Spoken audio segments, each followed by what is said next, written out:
السلام عليكم ورحمة الله تعالى وبركاته. مرحبا بكم. قراءة صوتية جديدة لآخر جزء من كتاب لإيماجيناسيون سوسيولوجيك، الخيال السوسيولوجي للسوسيولوجي الأمريكي شارل رايت ميلز. طبعا الكتاب فيه 10 فصول وزيادة أبانديس هي زيادة le métier d'intellectuel. Appendice, le métier d'intellectuel. Pour le sociologue isolé, qui se sent dans la tradition classique, la sociologie est un métier. Homme penché sur les problèmes de fond, il s'irrite et se lasse des discussions subtiles sur la théorie et la méthode en général. C'est autant de perdu pour ses propres études. Mieux vaut, pense-t-il, écouter un praticien décrire sa démarche que feuilleter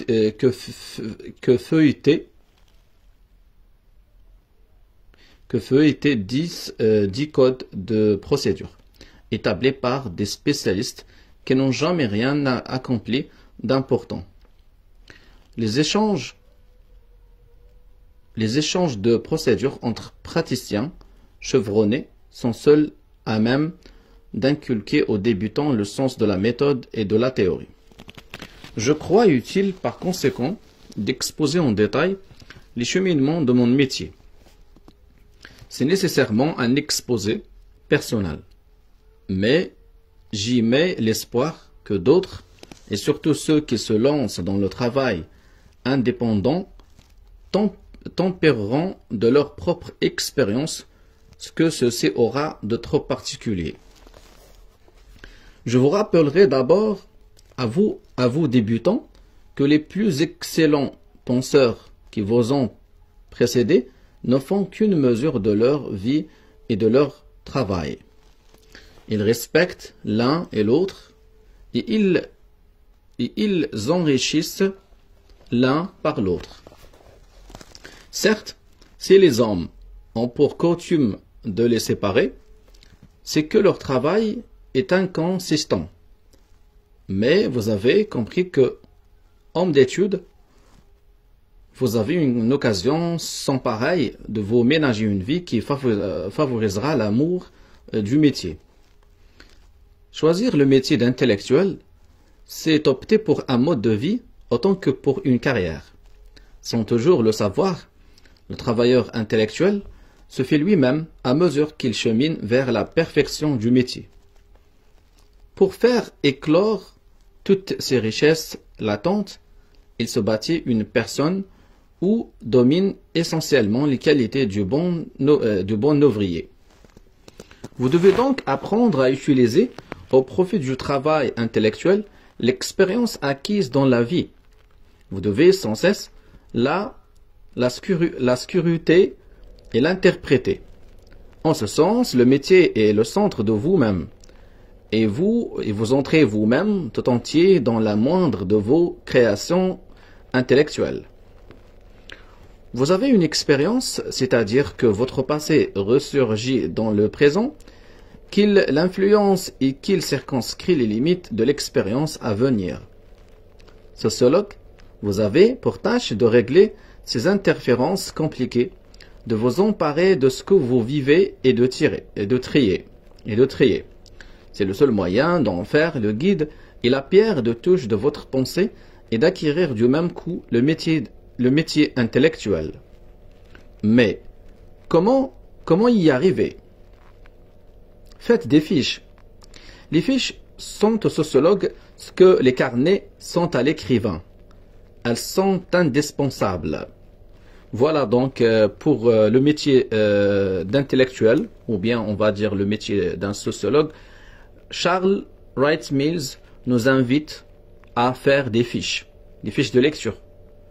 Alors il dit, faites des fiches. Les fiches sont au sociologue ce que les carnets sont à l'écrivain, donc il faut faire des fiches. Elles sont indispensables pour lui.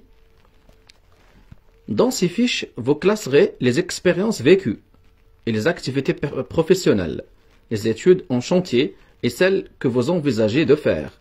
Donc, il nous invite à faire des fiches, mais pas que pour les lectures, mais les fiches pour écrire. Voilà. Ça veut dire des fiches pour écrire les expériences vécues, les activités professionnelles, ainsi de suite, ainsi de suite. Vous, artisans intellectuels, vous y associerez votre cheminement intellectuel et votre aventure d'homme.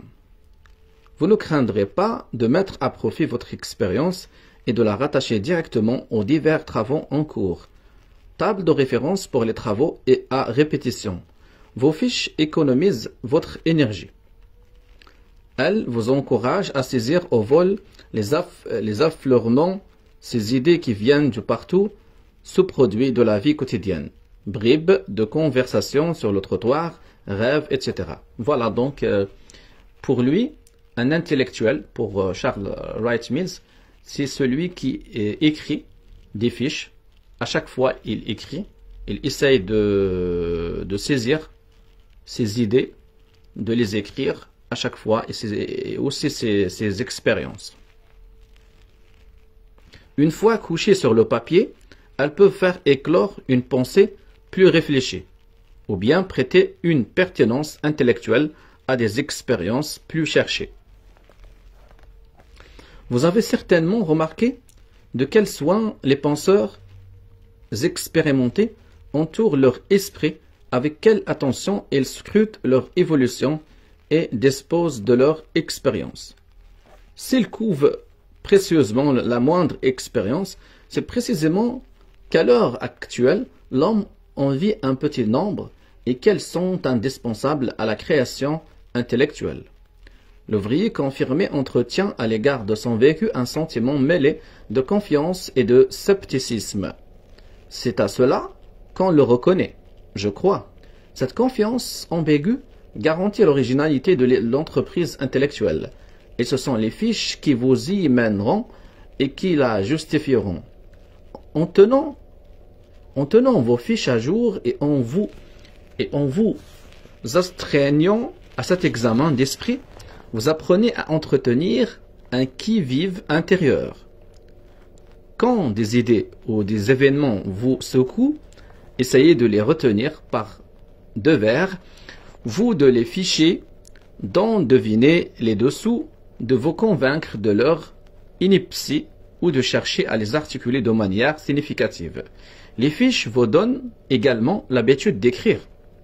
Donc voilà, Wright Mills nous conseille de tenir, on va dire, un type de journal pour écrire, parce que les fiches vont nous aider à apprendre et à acquérir l'habitude d'écrire.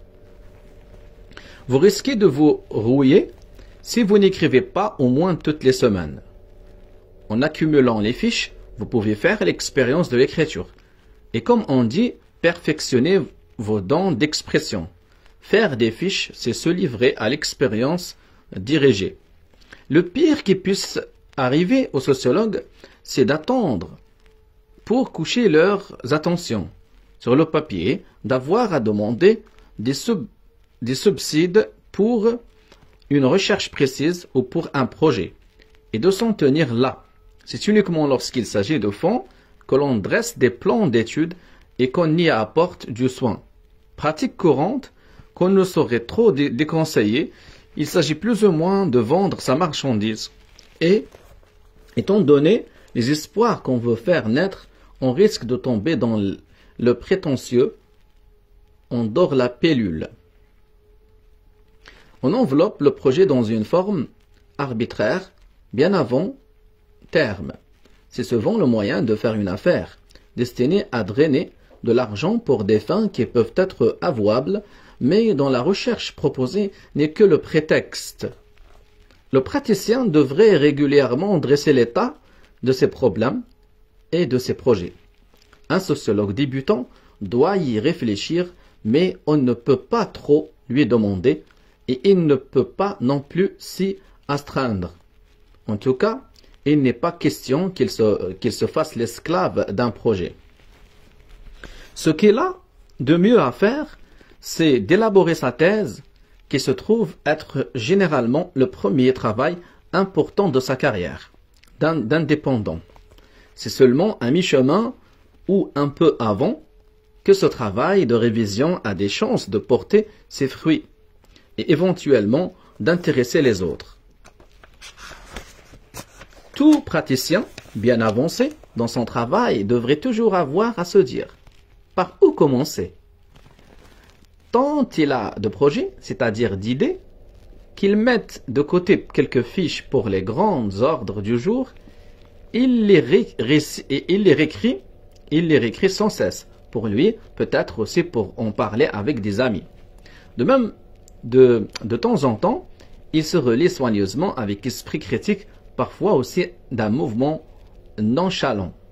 C'est le seul moyen pour que l'entreprise intellectuelle ne déraille pas.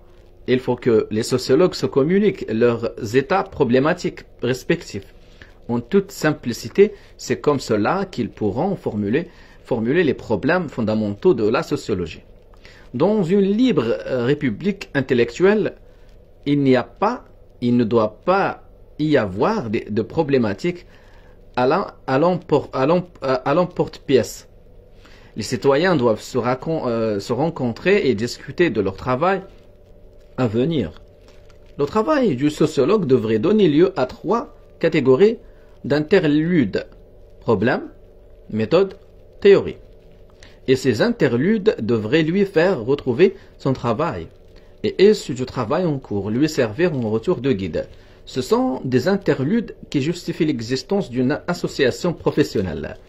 Et c'est là aussi que vos fiches se montreront utiles. Faites diverses entrées dans votre fichier. Idées, notes personnelles, notes de lecture, bibliographie, projet. C'est une question d'habitude. Mais je pense que vous avez intérêt à les classer dans une grande section projet, comportant beaucoup de subdivisions. Les thèmes changent parfois assez vite. Par exemple, si vous êtes étudiant, que vous préparez une thèse tout en remettant des dissertations, vous ménagerez 3 entrées. Dissertation, thèse, examen de l'année. Mais une fois vos études terminées, au bout d'1 ou 2 ans de recherche, vous réorganiserez vos fiches autour de votre projet de thèse. Au fur et à mesure, vous constaterez qu'un projet n'impose son hégémonie ni ses catégories. En fait, les fiches vous conduisent à multiplier les catégories de votre réflexion. Et c'est le mouvement de ces catégories, apparition et disparition, qui mesure vos progrès intellectuels. Et les fiches finiront par s'organiser en fonction de plusieurs grands projets, autour desquels gravitent à leur tour des sous-projets qui ne vivent pas plus d'1 an. Tout cela nécessite des notes. Il faudra vous habituer à prendre des notes en quantité toutes les fois que vous lirez un bon ouvrage. J'ajoute immédiatement que les mauvais livres font parfois les meilleures notes. La première chose à faire, en traduisant l'expérience, qu'elle soit relatée par d'autres ou que vous la puisiez en vous-même, c'est de lui donner une forme. Le simple fait de formuler un segment d'expérience vous amène à l'expliquer. Prendre une note de lecture, c'est souvent attiser la réflexion. Sans parler bien entendu de l'aide qu'apportent les notes à l'intelligence du texte. Vos notes seront peut-être comme les miennes, de 2 sortes. Lorsqu'il vous arrive de lire de grands textes, vous essayez de saisir la structure du propos exposé par l'auteur. Et c'est à cela que sont destinées vos notes, mais assez vite, vous cesserez de lire des livres entiers. Et vous préférez grappiller un peu partout avec une idée ou un sujet en tête. Classées dans vos fiches, alors vos notes sont très infidèles, elles ne sont pas faites pour le livre. C'est l'idée, c'est le fait qu'ils servent vos projets. Mais ces fiches, qui doivent jusqu'à présent vous paraître tenir plutôt du journal littéraire, comment entrent-elles dans la production intellectuelle? Eh bien, c'est précisément la tenue de ces fiches qui consiste la production intellectuelle. Les faits et les idées s'ajoutent les uns aux autres à tous les stades de formation. Ainsi, lorsque j'ai décidé d'écrire une étude sur l'élite, j'ai commencé par aligner à grands traits les types d'individus que je cherchais à comprendre. Voilà, toujours, Wright Mills essaie de nous montrer comment pouvoir acquérir l'habitude de l'écriture, d'écrire. Donc, il nous conseille de tenir un journal, d'écrire des notes et tout pour pouvoir après apprendre à écrire des livres. Je dirai ici comment et pourquoi m'est venue l'idée de cette étude. On verra comment les expériences vécues nourrissent la pensée intellectuelle. Je ne sais plus très bien quand le problème de la stratification s'est posé à moi, mais il me semble que c'est en lisant Veblen. Veblen m'avait toujours paru manquer de rigueur et de précision dans l'utilisation de ces notions d'affaires et d'industrie, sorte de traduction de Karl Marx destinée au public universitaire américain. En tout cas, j'écrivis un livre sur les mouvements ouvriers et sur leurs dirigeants, ouvrage d'inspiration politique, puis un livre sur les classes moyennes, inspiré par le besoin de formuler mes expériences à New York depuis 1945. On me suggéra alors de boucler la trilogie en écrivant un livre sur les classes supérieures. J'ai été plus ou moins préparé. J'avais lu Balzac, surtout pendant les années 1940, et j'avais été séduit par la mission qu'il s'était donnée, embrasser toutes les classes sociales et tous les grands types sociaux de ce temps qu'il voulait sien. J'avais également écrit un article sur l'élite des affaires, pour lequel j'avais accumulé et comparé des statistiques sur tous les grands noms de la politique américaine depuis la Constitution. Deux tâches qui m'avaient été inspirées par un séminaire, par un séminaire d'histoire américaine. À la suite de ces articles et de ces ouvrages, à la suite des cours que j'avais faits sur la stratification, il m'était resté bien sûr quelques idées et quelques données sur les classes supérieures. Surtout qu'il est difficile, lorsqu'on étudie la stratification, de se cantonner dans son sujet la réalité d'une couche sociale résidant essentiellement dans ses rapports avec les autres. C'est pourquoi je me mis à nourrir l'idée d'un livre sur l'élite. Et pourtant, ce n'est pas ainsi que le projet a réellement pris forme. Il s'est passé exactement ceci. Premièrement, l'idée de l'intention sortir de mes fiches, car tous mes projets naissent et finissent là, et mes livres ne sont que des émanations organisées issues du travail incessant qui est abouti. Voilà, donc il nous donne, Charles Wright Mills, un exemple, comment il a travaillé sur son livre intitulé L'élite. Donc il a travaillé, ou bien le pouvoir d'élite, il a travaillé sur, il a dit que comme quoi les fiches, voilà, les fiches l'ont aidé à former sa pensée et après écrire son ouvrage. Alors, il a dit quoi? Et pourtant ce n'est pas ainsi le projet. Le projet a réellement pris forme. Il s'est passé exactement ceci.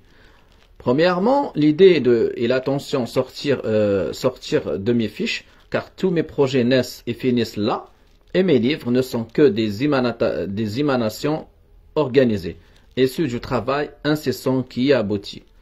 Deuxièmement, au bout de quelque temps, tous les problèmes en jeu finirent par s'emparer de moi. Après la première esquisse, je relus toutes mes fiches, et pas seulement celles qui concernaient directement le sujet. On sollicite souvent l'imagination en plaçant côte à côte des éléments jusque-là isolés, en établissant des rapports insoupçonnés. J'ouvris de nouvelles entrées dans mes fiches pour ces problèmes particuliers, ce qui par contre-coup me contraignait à modifier quelque peu les autres fiches. En réorganisant vos fiches dans un ordre différent, vous débridez votre imagination. Cela vient, il me semble, de ce que vous conjuguez des notes et des idées diverses pourtant sur des sujets différents. C'est une sorte de logique du mélange. Et le hasard y joue un rôle important. En douceur, vous essayez de mettre toutes vos ressources intellectuelles, vos fiches du côté des nouveaux thèmes de réflexion. En l'espèce, je fis également appel à mes observations et à mon expérience quotidienne.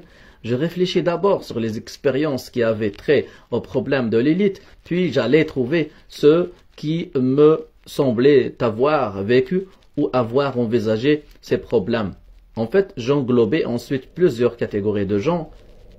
Premièrement, la première catégorie, ceux que je voulais étudier.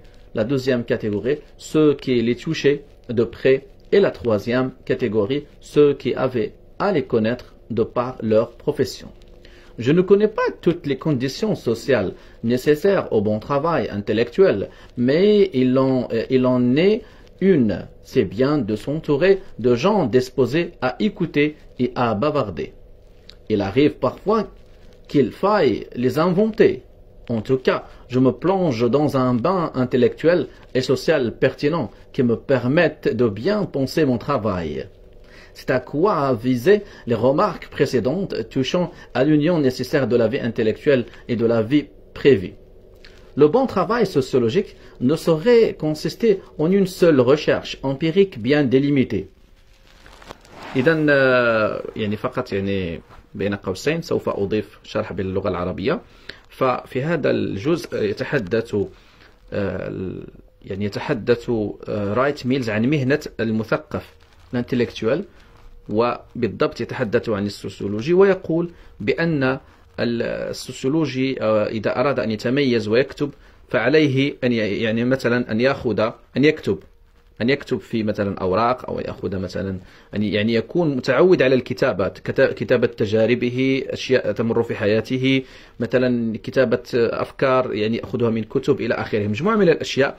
ثم مسألة أخرى ركز عليها رايت ميلز، وهي أنه تحدث على أنه دائما يجب أن نكون محاطين بأشخاص نتناقش ونسمع منهم ونتناقش معهم حول مثل هذه المواضيع، وإذا لم يوجد هؤلاء الأشخاص يجب علينا أن نخلقهم وأن نخترعهم. وقد ضرب مثالا عن كيفية تأليفه لكتابه حول النخبة، لأنه عنده كتاب حول النخبة، فضرب مثالا عن الطريقة التي مكنته من الوصول إلى تأليف الكتاب. إذن رايت ميلز يعطي لنا نصائح مهمة جدا في هذا الملحق من كتابه الخيال السوسيولوجي، ويعلمنا كيف وصل إلى أن يكتب، يعني يعطي لنا الطريق كي نتعلم الكتابة.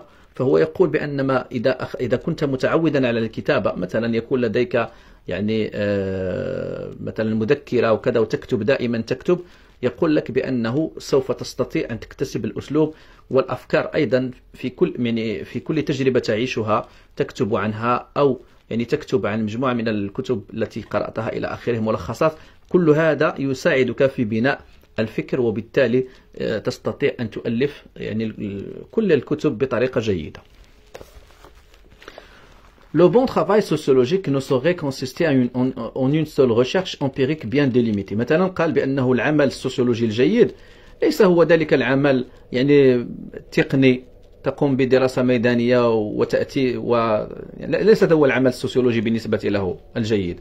يعني هناك مثلا شخص ما تجده لا يقرأ لا يكتب، ومثلا يذهب فينجز دراسة ميدانية ويعلق عليها وينتهي الأمر. لا، ليس هذا هو العمل السوسيولوجي الجيد بالنسبة لرايت ميلز. رايت ميلز يقول بأن المثقف الذي يكون دائما يعني مرتبطا بالثقافة ويكتب على الدوام، وهو الذي يكون ان بون سوسيولوج، هو الذي يكون يعني سوسيولوجي جيد، الذي يكون دائما يكتب ودائما مرتبط بالحياة اليومية ويقرأ من هنا وهناك وكذا.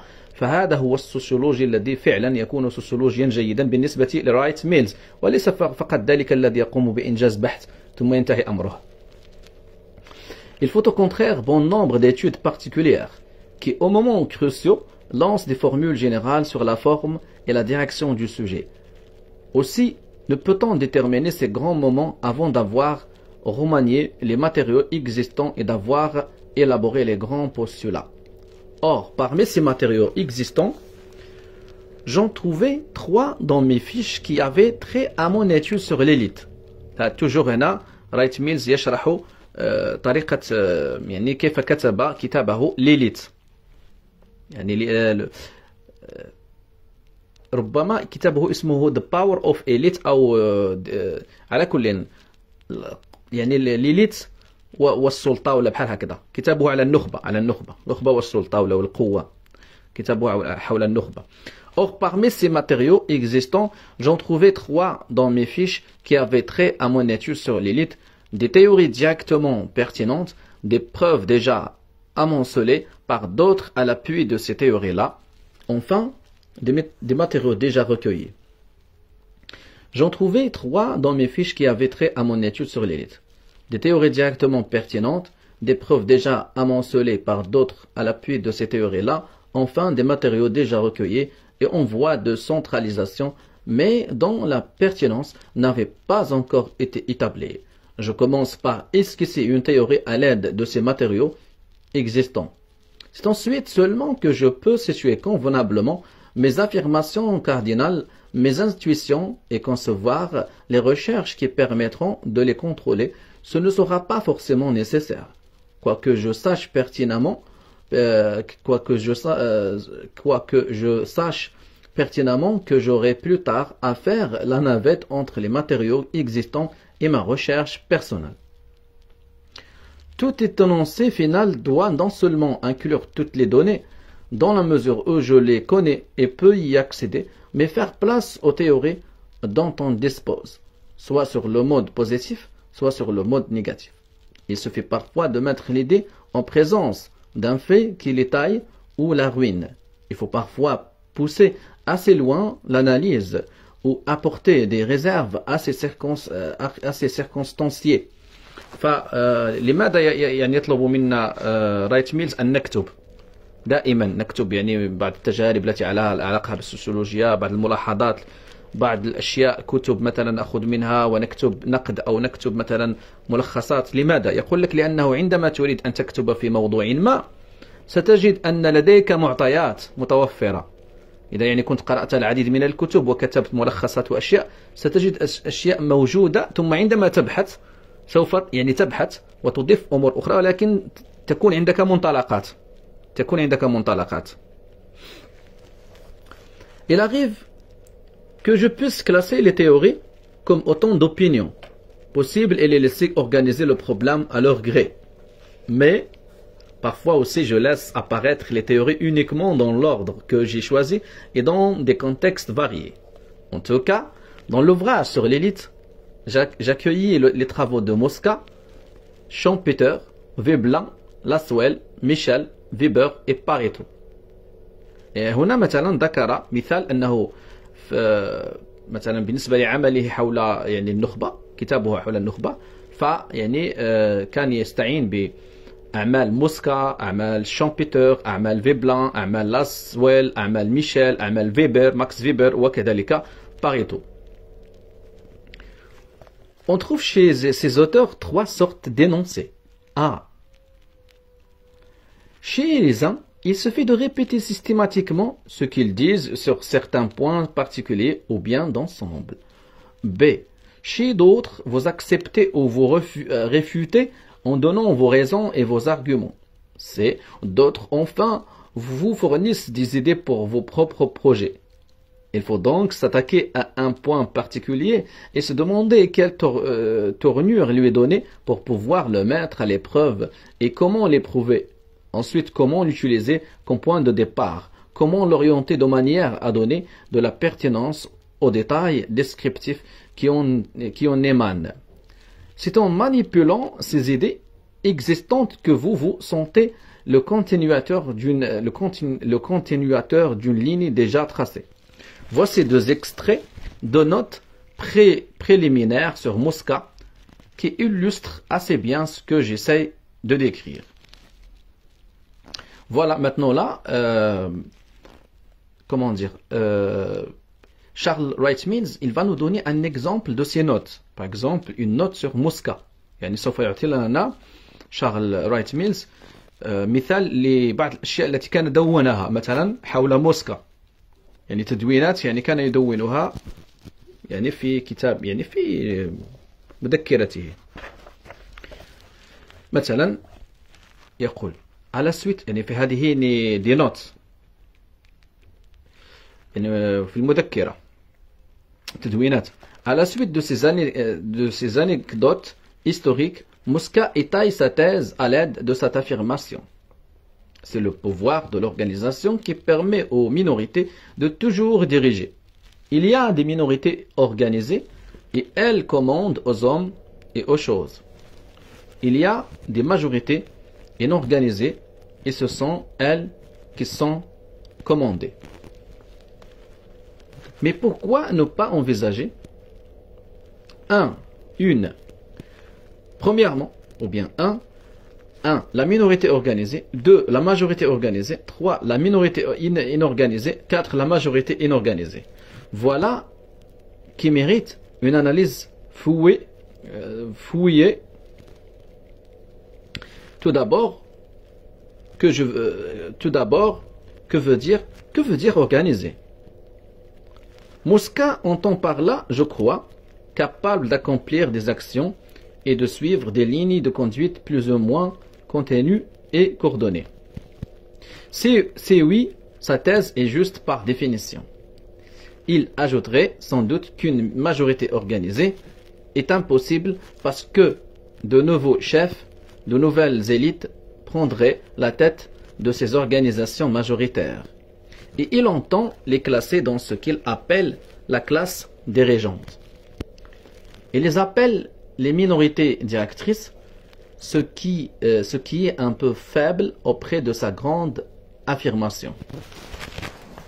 Je pense à ceci, et je crois que c'est le cœur des problèmes de définition que nous soumet Mosca. Du 19e siècle au 20e siècle, il s'est produit une évolution au cours de laquelle la société organisée en 1 et 4 s'est rapprochée de 3 et 2. De l'état d'élite, on est passé à l'état d'organisation, où l'élite n'est plus si organisée ni si puissante, et où la masse est plus organisée et plus puissante.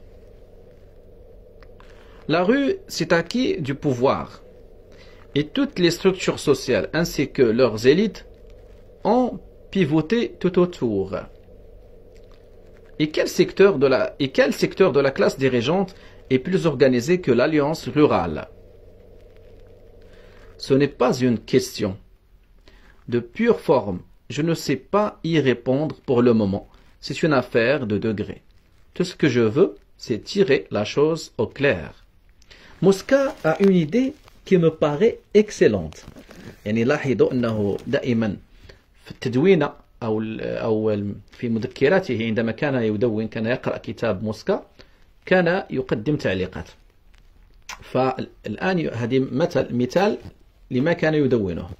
مثلا يقول موسكا a une idée qui me paraît excellente. يعني موسكا كان له فكرة التي تبدو لي جيدة ورائعة.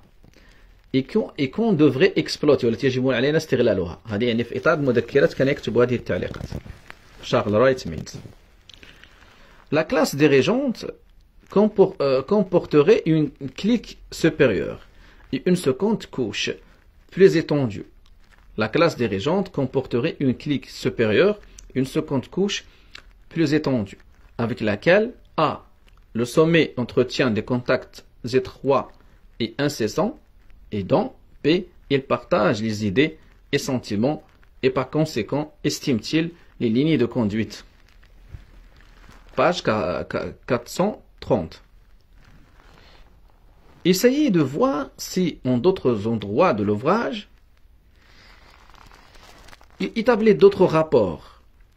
La clique se recrute-t-elle essentiellement dans la couche secondaire Le sommet est-il responsable de l'existence de cette couche? Ou du moins y est-il sensible? Les sons Muscat. Une autre terminologie comprend A. L'élite, c'est-à-dire la clique supérieure. B. Ce qui compte. Et C. Les autres. L'appartenance A, B et C est déterminée par A. Donc, une autre terminologie comprend A. L'élite. Nourba. C'est la clique supérieure. B. Ce qui compte. Ça veut dire ceux qui ont, on va dire, un pouvoir, mais pas comme celui de l'élite. Et ensuite, c'est les autres. Alors, l'appartenance à B et C est déterminée par A. Quant à B, ses relations avec A et C. Ces dimensions, sa composition sont très variables.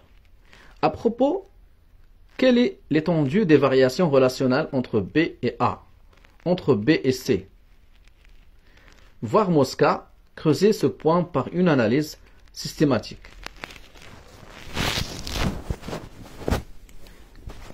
Voilà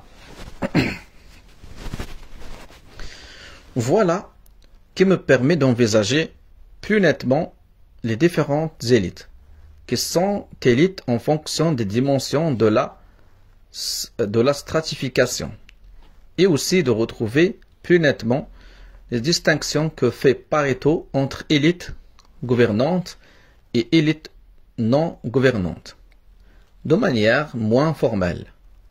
Toutefois que chez lui, bien des gens de statut supérieur se retrouveraient dans la seconde catégorie. Même chose pour les grosses fortunes.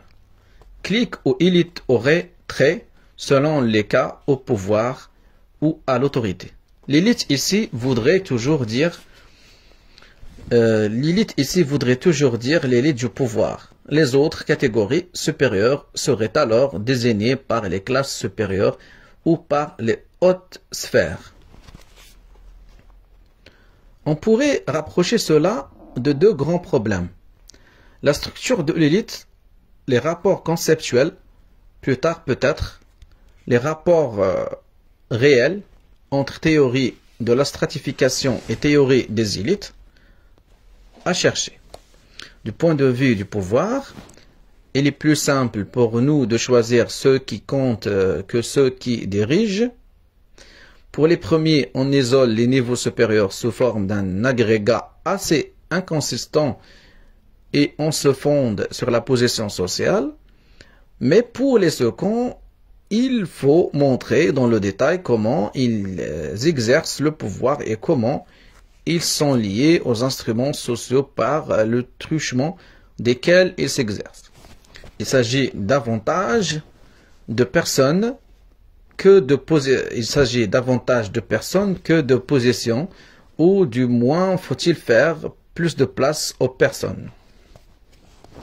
Aux États-Unis, actuellement, le pouvoir met en jeu plus d'une élite.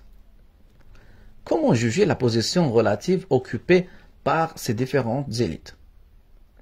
Cela dépend des problèmes et des décisions.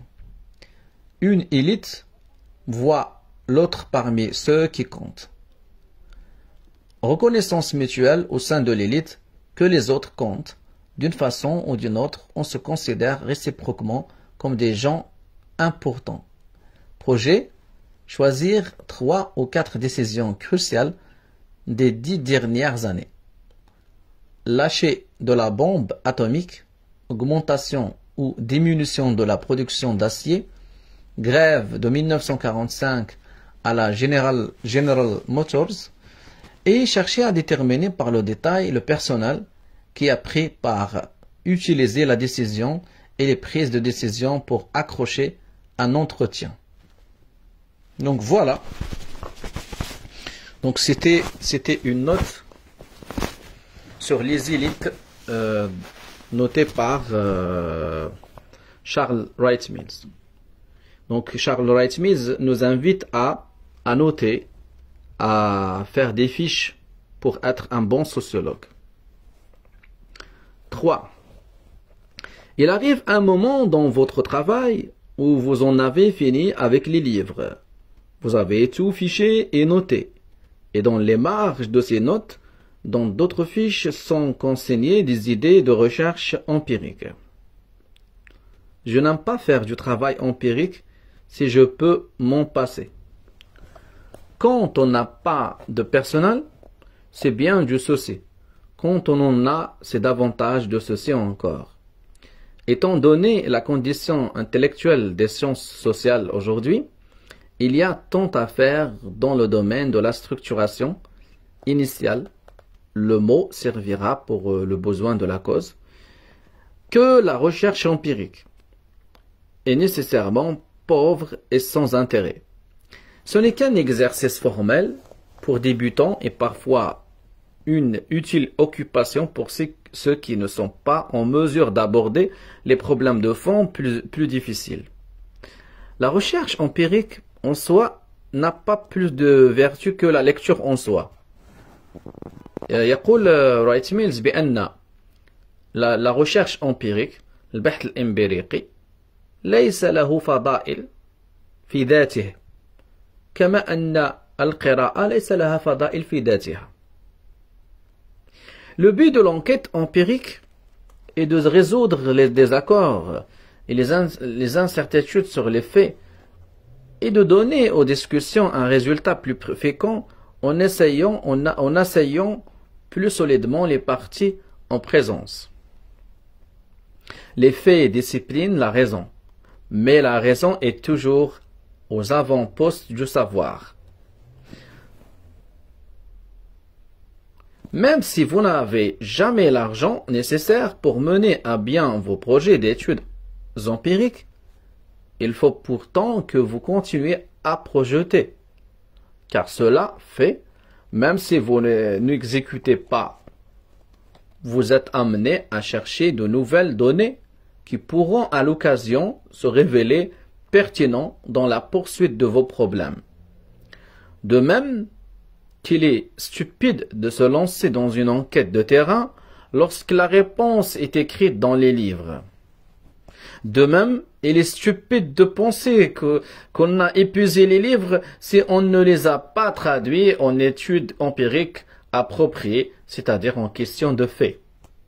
جميل جدا هذا الكلام من رايت ميلز. يقول رايت ميلز il est يقول رايت ميلز car cela fait même si vous n'exécutez pas, vous êtes amené à chercher de nouvelles données. De même, il est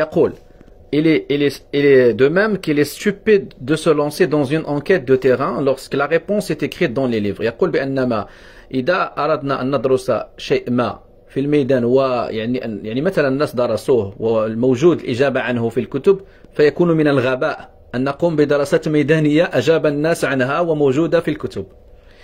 De même, il est stupide de penser qu'on a épuisé les livres si on ne les a pas traduits en études empiriques. كذلك يقول لك أنه الكتب إلى مثلا استفدنا منها وما حولناش الأفكار الموجودة فيها إلى دراسات إمبريقية يعني في الواقع لنتأكد من تلك المعطيات إلى آخره فكذلك غباء c'est-à-dire en question de fait. وبالتالي فهو يعني رايت ميلز يدعو إلى القراءة والتفكر والتفلسف والبحث ثم بعد ذلك استغلال تلك المعطيات والأفكار وتحويلها إلى مشاكل يعني سوسيولوجية ودراستها إمبريقيا. يعني الجمع هو يدعو دائما إلى الجمع بين النظري لا théorie ولا méthode المنهجية. Les projets empiriques nécessaires à mon travail doivent d'abord laisser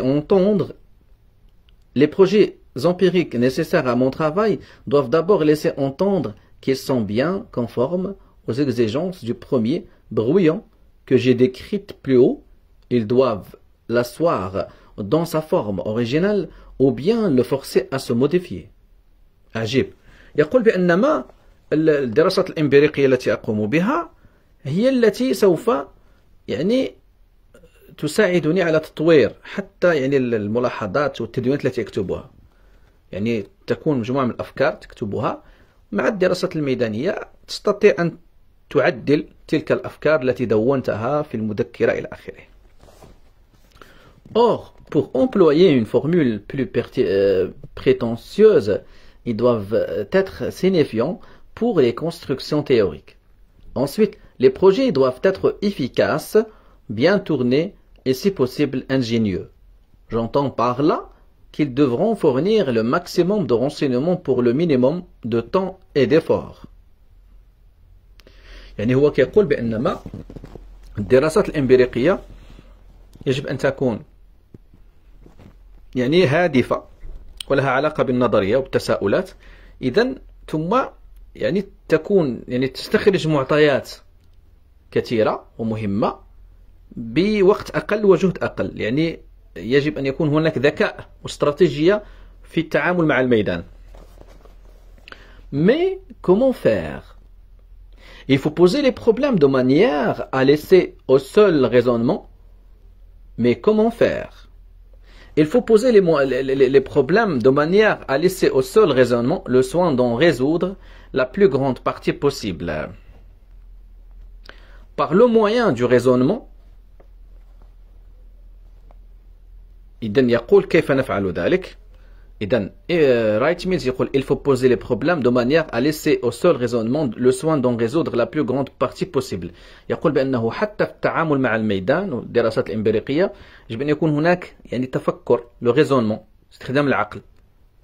Par le moyen du raisonnement, nous nous efforçons à désoler toutes les questions de fait qui demeurent, b de poser ces questions de fait de telle manière que les réponses ne ménagent d'autres solutions à l'aide d'autres raisonnements.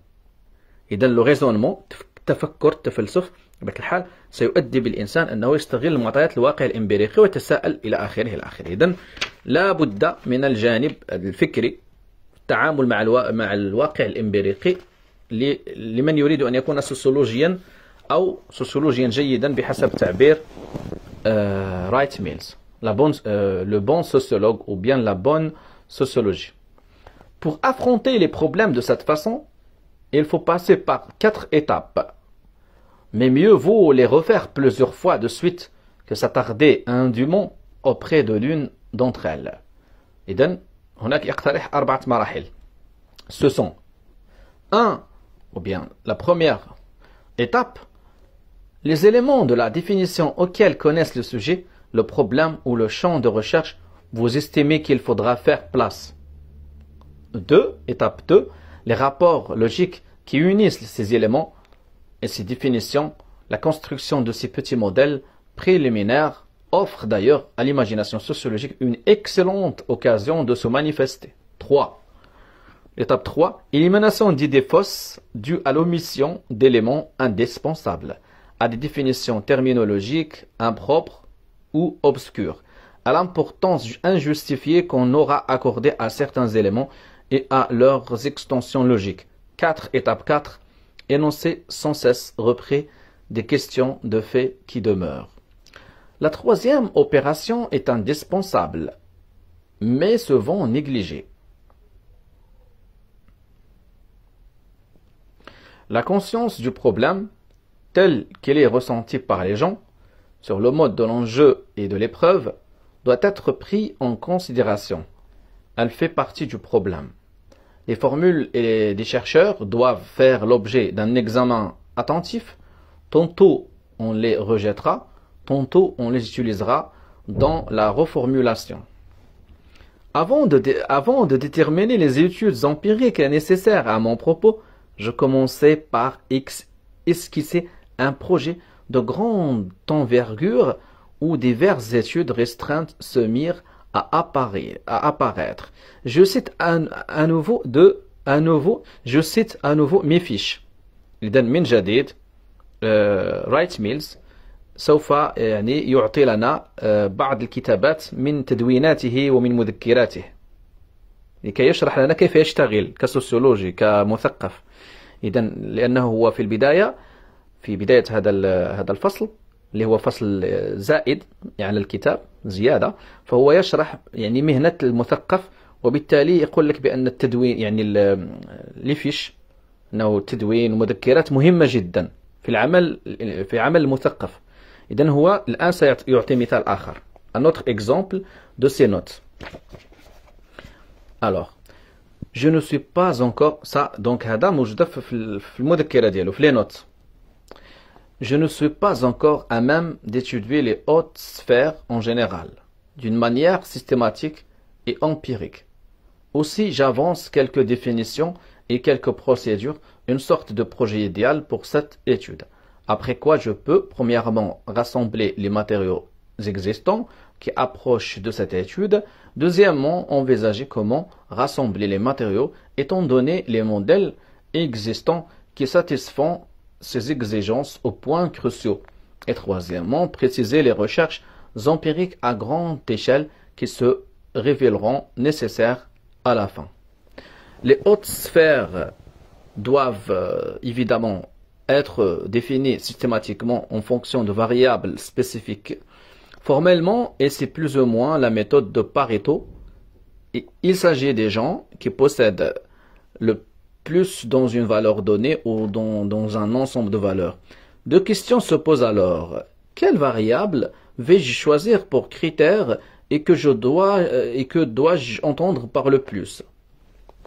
Une fois résolu la question des variables, je dois construire les meilleurs indices possibles.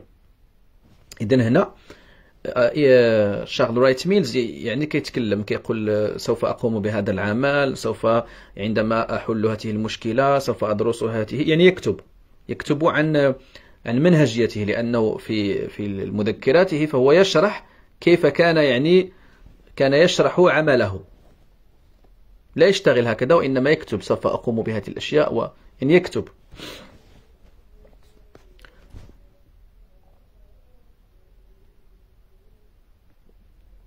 Je dois construire les meilleurs indices possibles, de préférence des indices quantitatifs, afin de classer la population en fonction d'eux. C'est alors seulement que je peux chercher à déterminer ce que j'entends par le plus. Car c'est l'examen empirique des diverses classifications et leurs recoupements qui doivent en partie me guider. Mes variables cardinales doivent au début être assez générales pour me laisser une certaine latitude dans le choix des indices et en même temps assez particulière pour m'amener à chercher des indices empiriques. À mesure que je procède, je devrais faire la navette entre les conceptions et les indices, guidé par le désir de ne rien perdre, des significations recherchées et de rester précis en même temps. Voici les 4 variables weberiennes par lesquelles je commencerai. هنا يعني يستعين بماكس فيبر، les variables de Max Weber، متغيرات الفيبرية الأربعة. أولا، première variable. La classe concerne le montant du revenu et son origine. J'aurai donc besoin de connaître la répartition de la propriété et celle du revenu. Le mieux serait un tableau combinant la source et le montant du revenu. Malheureusement, ces documents sont rares. Nous apprendrions ainsi que le X% de la population a touché Y millions et que Z% émanait de la propriété, W% du retrait de fonds d'entreprise, Q% de salaire et de traitement. Au sein de la classe, je peux donc définir les hautes sphères comme l'ensemble de ceux qui ont le plus, soit ceux qui reçoivent un certain revenu pendant un certain temps, soit ceux qui B totalisent 2% au sommet de la pyramide des revenus إلى آخره. هنا يشرح رايت ميلز كيف كان يناقش وكيف مدوناته حول قبل أن ينجز كتابه حول النخبة كان يدون ملاحظات وأشياء. Chercher les archives du trésor et les listes de gros contribuables, voir si l'on peut mettre à jour les tableaux de TNEC, ça veut dire Temporary National Economic Committee. sur le montant et la source des revenus. 2. La deuxième variable weberienne, le statut concerne les signes extérieurs de respect, pas d'indices simples ou quantitatifs. Les indices existants ne sont applicables qu'après entretien personnel, sont limités à des études sur des communautés restreintes et de toute façon ne présentent pas d'intérêt. Autre problème qu'ignore la classe, le statut implique des rapports sociaux. Il faut au moins quelqu'un pour recevoir les marques de respect et quelqu'un pour les adresser. On confond facilement la notoriété et le signe de respect. Ou plus exactement, on ne sait pas qu'il faut considérer la notoriété comme un indice de statut, bien que ce soit le plus facile à déterminer. Exemple, pendant 2 jours de suite, au milieu du mois de mars 1952, le New York Times a cité les noms suivants à chercher. Troisième variable weberienne, le pouvoir. Le pouvoir implique qu'on accomplit sa volonté, fût-ce contre le gré d'autrui. Comme pour le statut, les indices sont mauvais, il me faut le dédoubler. A. L'autorité formelle définie par les droits, les pouvoirs et les positions dans diverses institutions, notamment le militaire, le politique et l'économique. B. Les pouvoirs dont on sait officieusement qu'ils sont exercés, mais qui ne sont pas formellement institués, meneurs de groupes de pression, propagandistes disposant de puissants moyens de communication, etc. Quatrième variable weberienne, أو المتغير الرابع الفيبيري الذي اعتمد عليه في هذه يعني الملاحظات أو في هذه المذكرات إن صح التعبير. L'occupation concerne les activités rémunérées. Ici encore, chercher par où prendre l'occupation. A. Si j'utilise les revenus moyens. A. Si j'utilise les revenus moyens des diverses occupations pour les classer, je prends l'occupation pour un indice de classe, pour son fondement. De même, B. Si j'utilise le statut ou le pouvoir inhérent aux différentes occupations, j'utilise les occupations comme des indices de pouvoir, de compétence ou de talent. Mais c'est très difficile de classer les gens de la sorte. Pas plus que le statut, la compétence n'est une chose homogène où l'on puisse distinguer des plus et des moins.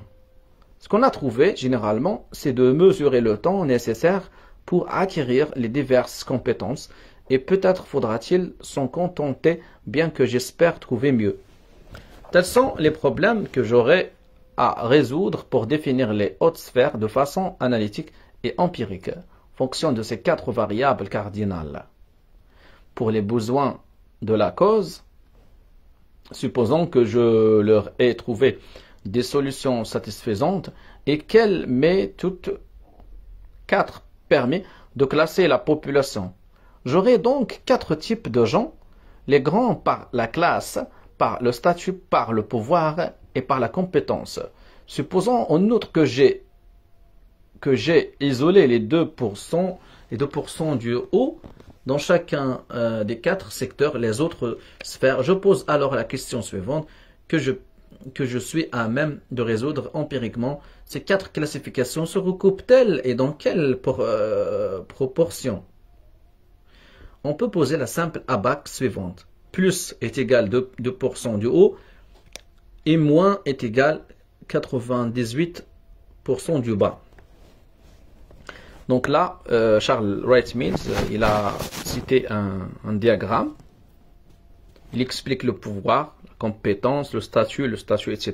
Donc je ne vais pas lire les détails. Ce diagramme, si j'avais de quoi le remplir, contiendrait des données majeures et de nombreux problèmes importants pour une étude sur les hautes sphères. Il me fournirait la solution de bien des questions, tant sur le plan des définitions que sur le plan des problèmes de fond. Je ne possède pas les données et je ne les aurai pas. Raison de plus pour spéculer sur elles. Au cours de mes réflexions, si je suis inspiré par le désir d'approcher les réquisites empiriques d'un projet idéal, je tomberai sur des secteurs importants sur lesquels je pourrais obtenir des matériaux pertinents, points d'attache et tremplin pour des réflexions ultérieures. دائما أنا في يعني أقرأ مذكرة من مذكرات شارل رايت ميلز حول كتابه ليزيليت ولا النخبة. كان يعني هنا بعض الأشياء التي وضعها في المذكرات يعني كمثال، هو يذكرها كمثال كيف يجب أن نشتغل السوسيولوجي. Il y a deux choses à ajouter à ce modèle général pour le compléter formellement. Pour bien concevoir les couches supérieures, il faut prêter attention à la durée et à la mobilité. Il convient de déterminer les positions de 1 à 16 entre lesquelles il y a des mouvements d'individus et des mouvements de groupe, tant au sein de la génération actuelle qu'au cours des 2 ou 3 générations précédentes. Cela introduit dans le schéma la dimension temporelle de la biographie ou des carrières de l'histoire. De la biographie et de l'histoire. Ce ne sont pas uniquement des questions empiriques supplémentaires. Elles ont aussi une pertinence définitionnelle. Car A. Nous ne voulons pas trancher la question de savoir si, en classant les gens en fonction des variables cardinales, nous devons définir nos catégories selon la durée pendant laquelle eux ou leur famille ont occupé leur rang en question. Ainsi, je pourrais avoir envie de décréter qu'appartiennent aux 2% supérieurs du statut, ou du moins à un niveau élevé du statut, ce qui sont depuis au moins 2 générations. En outre, B, je ne veux pas trancher la question de savoir si je dois construire une couche, non seulement en fonction de l'interaction de plusieurs variables, mais si je dois la concevoir à la suite de la définition donnée par Weber, puis abandonnée de classe sociale, comme une unité constituée par les rangs entre lesquels il existe une mobilité typique et libre. Ainsi, les occupations des cols blancs inférieures et le travail des ouvriers salariés moyens et supérieurs dans certaines industries paraissent en ce sens constituer une couche. Voilà, c'est la fin de la note. En lisant et en analysant les théories des autres, en projetant des recherches idéales, en parcourant vos fiches, vous serez amené à dresser une liste d'études spécifiques. Certaines mènent trop loin et il faudra y renoncer bon gré mal gré. D'autres fourniront la matière d'un paragraphe, d'une section, d'une phrase, d'un chapitre. Certaines, enfin, envahiront tout et donneront des volumes. Voici encore des notes préliminaires destinées à plusieurs projets. Voilà, maintenant il va donner encore un exemple de ces notes. مثال لمذكرته. La journée de 10 cadres supérieurs dans de grandes entreprises, même chose pour des administrations fédéraux, à combiner avec des entretiens détaillés concernant le curriculum vitae, observations qui ont pour but de décrire les grandes routines et les grandes décisions du point de vue du temps que l'homme y consacre, et d'entrevoir les facteurs qui entrent dans les prises de décision.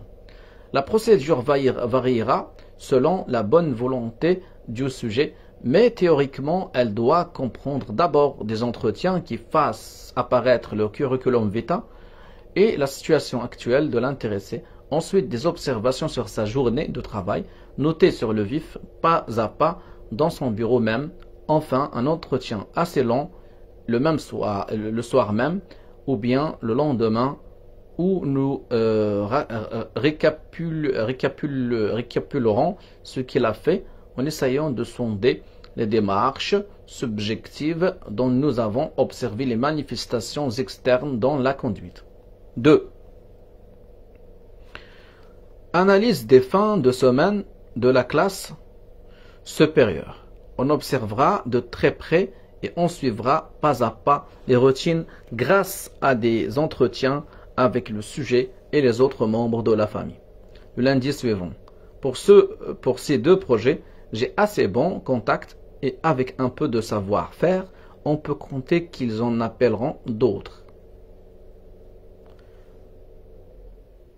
1957, pure illusion de ma part. 3. Étude des dépenses et autres privilèges qui, avec les traitements et revenus de toute pièce, de toute espèce, constituent le niveau de vie, le style de vie des hautes sphères, avec l'idée d'obtenir des renseignements concrets sur la bureaucratisation de la consommation, le transfert des dépenses privées sur la compatibilité d'affaires.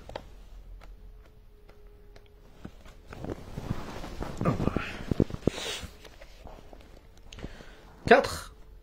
Essayez de mettre à jour les informations qu'on peut trouver dans des livres comme America's 60 Families de Landberg, dont les statistiques sur les impositions remontent à 1923.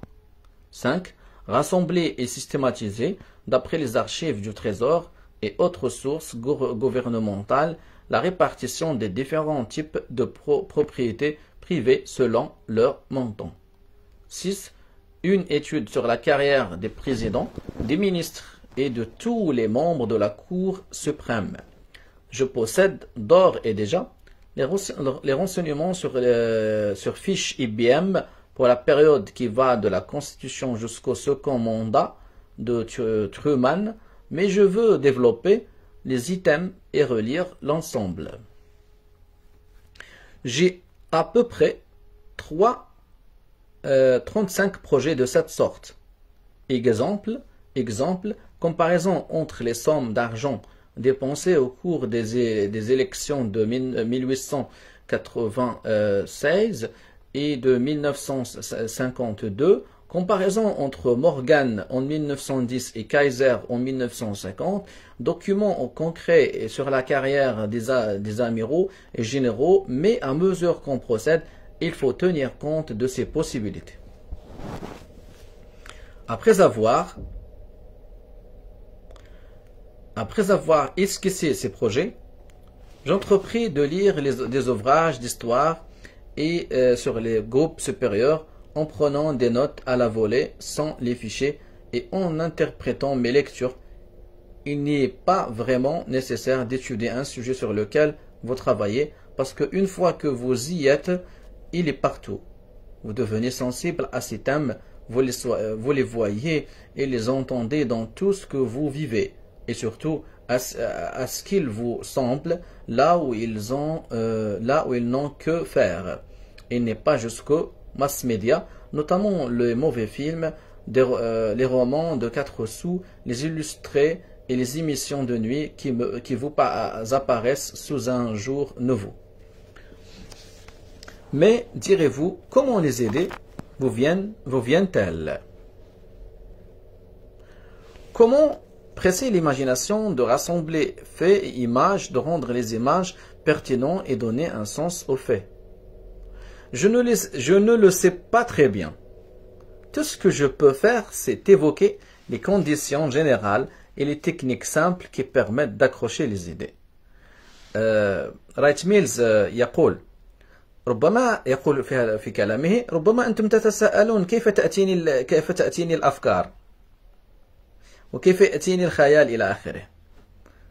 هو أجاب بأنه لا يعرف، ليس لديه جواب، ولكن ما يفعله هو أنه يوفر الظروف والشروط لكي تظهر هذه الأفكار. طبعا العلم الحديث بين مجموعة من الأشياء أن الإنسان يستطيع أن يصل إليها مع لنوروسيونس إلى آخره. على كل كلام جميل لرايت ميلز. Alors, l'imagination sociologique, je vous le rappelle, consiste essentiellement à changer de perspective à volonté et à représenter fidèlement la société et ses parties. C'est cette imagination, évidemment, qui distingue le sociologue du technicien. On peut former un technicien en quelques années. L'imagination sociologique aussi se cultive. Il n'y a pas de toute qu'elle réclame une certaine routine. Mais il y a quelque chose d'inattendu chez elle. Peut-être parce qu'elle consiste essentiellement à rapprocher des idées que personne ne croyait compatibles. Disons, un mélange d'idées héritées de la philosophie allemande et des sciences économiques anglaises. Il y a derrière ces rapprochements une espèce d'agilité intellectuelle en même temps qu'un désir farouche de comprendre dont le technicien est généralement dénué. C'est peut-être qu'on l'a trop bien formé, trop précisément. Comme on ne forme que dans les domaines déjà explorés, la formation interdit souvent aux récipiendaires de chercher des voies nouvelles.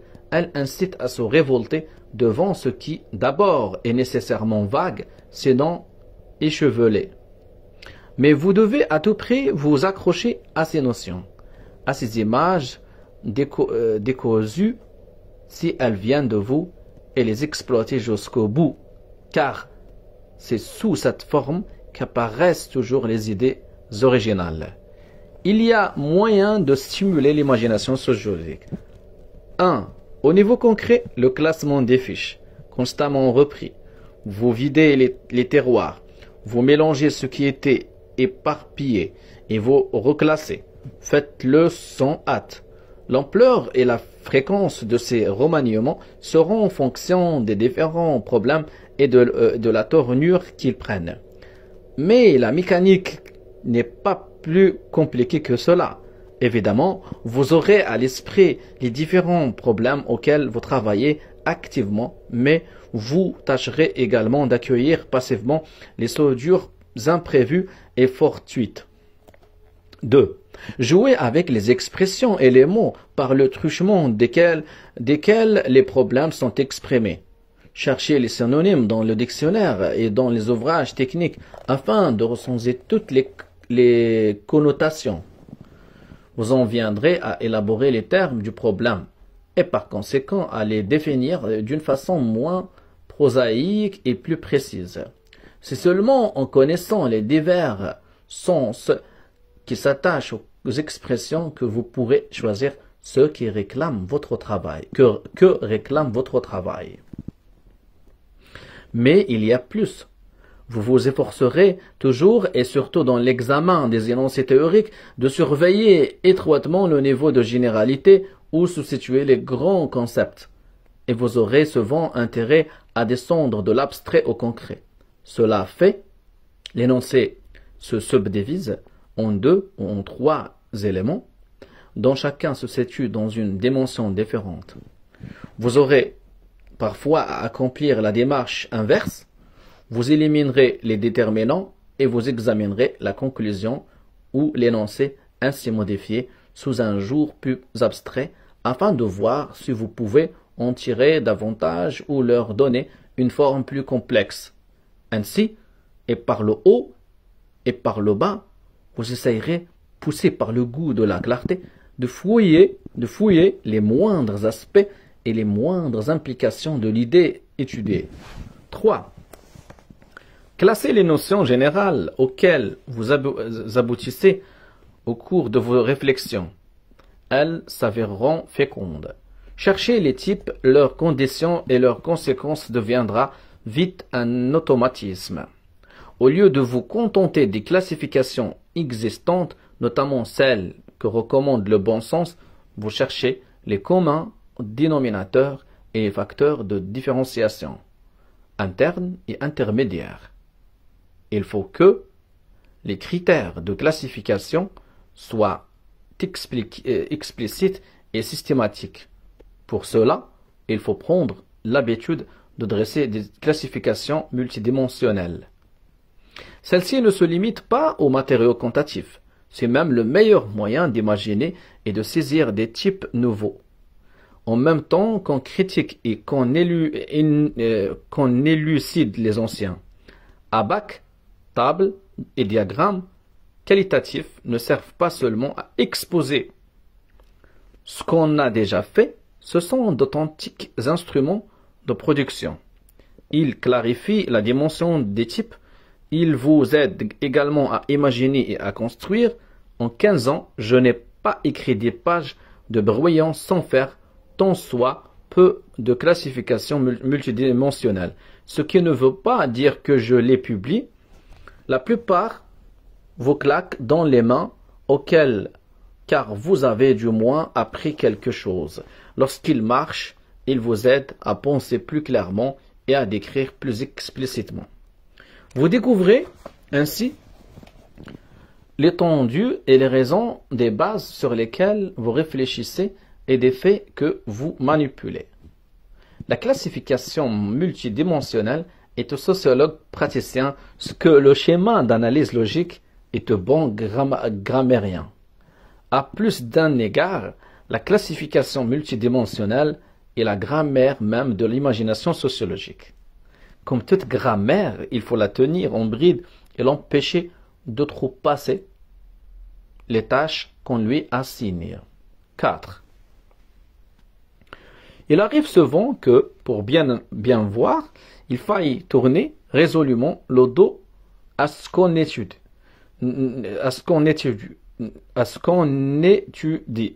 Si vous réfléchissez sur le désespoir, réfléchissez aussi sur la joie. Si vous étudiez l'avare, étudiez aussi le prodigue. Rien n'est plus difficile que d'étudier un seul objet à la fois. Quand vous opposez, vous saisissez mieux et vous pouvez isoler les dimensions en fonction desquelles vous comparez. Vous constaterez qu'il est très utile de passer de ces dimensions au type concret. C'est aussi de bonne logique car sans échantillon, vous ne pouvez guère que deviner les fréquences statistiques. Vous pouvez donner l'étendue et les grands types d'un phénomène, et le plus économique est de commencer par construire des types polaires. Des contraires dans plusieurs dimensions différentes. Il faudra quand même acquérir et conserver le sens des proportions, chercher un fil directeur dans les fréquences d'un type donné. On s'efforce toujours de faire coïncider cette recherche avec celle des indices qui réclament des statistiques. Il faut donc multiplier les points de vue. Demandez-vous comment le psychologue que vous venez de lire, ou tel politiste, ou tel historien aborderait la question. Pensez le point de vue et utilisez votre esprit comme un prisme où de toutes parts les rayons lumineux viendraient se réfracter. Il est très bon aussi d'écrire des dialogues.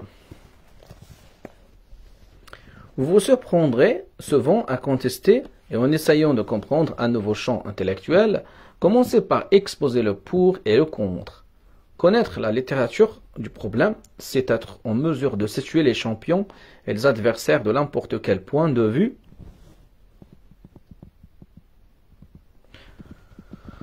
Entre parenthèses, il n'est pas toujours recommandé de connaître la littérature, on risque de s'y noyer, comme Mortimer Adler. Le tout, c'est de savoir quand ouvrir le livre et quand le fermer. 5. Le fait de travailler sur le mode binaire, oui et non, vous encourage, au niveau de la classification multidimensionnelle, à penser les extrêmes. C'est excellent parce que l'analyse qualitative ne fournit pas les fréquences ni les grandeurs. Sa technique et son objectif consistent à vous donner le registre des types. C'est suffisant dans la plupart des cas, mais il arrive que vous deviez vous faire une idée plus précise des proportions. Il est possible de débrider l'imagination en inversant délibérément votre sens des proportions. Devant le minuscule, imaginez le gigantesque et demandez-vous si cela change quelque chose. Et vice-versa, que donneraient des villages primitifs s'ils avaient 30 millions d'habitants? Alors qu'il est, Avant de compter ou de mesurer quoi que ce soit, je jongle avec le moindre élément, la moindre conséquence, la moindre condition dans un monde imaginaire que j'agrandis ou rétrécis à volonté. C'est ce que les statistiques, c'est ce que les statisticiens, c'est ce que les statisticiens devraient entendre sous leur horrible expression, connaître l'univers avant d'y prendre ces échantillons. 6. Quel que soit le problème, vous avez intérêt à saisir les matériaux sous l'angle du comparatisme. Cherchez les semblables dans une civilisation, dans une période ou dans plusieurs. C'est se ménager des fils d'Ariane. Vous n'avez pas besoin de vous livrer à des comparaisons explicites. Tôt ou tard, vous orientez automatiquement votre réflexion selon l'histoire. Cela s'explique que vous étudiez est limité. Cela s'explique ce que vous étudiez est limité. Pour le saisir sous l'angle de la comparaison, il vous faut l'inscrire dans un cadre historique. Pour exprimer la chose autrement, la méthode des contrastes veut que nous examinions les documents historiques. On obtient parfois des points qui faciliteront une analyse des lignes de force. Sinon, on aboutira à une typologie de phase. Vous utiliserez donc l'histoire pour inclure davantage ou pour inclure des éléments purs pratiques. J'entends par là un spectre qui comprenne les variations qui se succèdent sur une catégorie de dimensions connues. Le sociologue ne doit pas ignorer l'histoire du monde. S'il l'ignore, et quel que soit son savoir par ailleurs, c'est un infirme. 7. Enfin, voici une réflexion qui concernerait plutôt l'art de construire un livre. 7. Enfin, voici une réflexion qui concernerait plutôt l'art de construire un livre. Cependant, ceci ne vous dispense pas de faire jouer votre imagination. Le contenu de votre livre se ressent toujours de la manière dont vous possédez pour disposer et présenter votre matière. L'idée que je vais vous livrer vient d'un grand présentateur, Lambert Davis, qui, j'imagine, ne la reconnaîtra plus une fois passé par mes mains. Il s'agit de la distinction entre sujet et thème. Le sujet sera, par exemple, la carrière des cadres d'entreprise, le pouvoir accru des responsables militaires ou le déclin des matrones. Cela tient d'ordinaire en un chapitre ou une section, mais l'ordre dans lequel sont disposés les sujets vous fait entrer dans le domaine des thèmes. Un thème est une idée qui a trait généralement à une grande ligne de force, à une grande conception, à une distinction cruciale comme rationalité et raison. Au cours de l'élaboration du livre, vous saurez que vous êtes au bout de vos peines au moment où vous prendrez conscience des grands thèmes qui peuvent être au nombre de 2 ou 3 ou 5 ou 7 selon les cas. Vous les reconnaîtrez à leur indiscrétion. Ils veulent s'immiscer dans tous les sujets et vous risquez de les prendre pour des répétitions. Parfois, il vous arrivera plus d'une fois de les trouver dans les passages malvenus, confus, mal écrits de votre manuscrit. Il faut les isoler, les formuler d'une façon générale, aussi clairement et aussi brièvement que possible. Ensuite, vous les rangerez dans la classification multidimensionnelle de vos sujets. À propos de chaque sujet, vous vous demanderez comment il est influencé par les thèmes et vice-versa.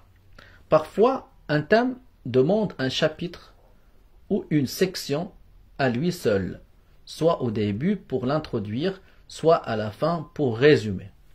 En général, je pense que tous les auteurs et tous ceux qui nourrissent une réflexion systématique sont d'accord pour faire apparaître tous les thèmes côte à côte, à un moment donné, et élucider le rapport.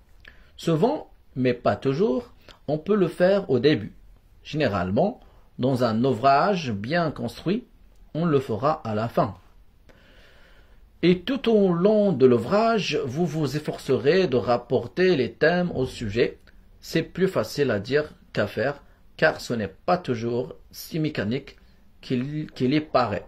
Il arrive pourtant que ça le soit, à condition que les thèmes soient rigoureusement isolés et élucidés. Or, tout est là. Car ce que j'appelle thème dans le contexte du métier littéraire s'appelle idée dans le contexte du travail intellectuel. Il peut vous arriver de constater qu'un ouvrage n'a pas de thème, il n'y aura que des sujets enveloppés, bien sûr, d'introduction méthodologique à la méthodologie et d'introduction théorique à la théorie.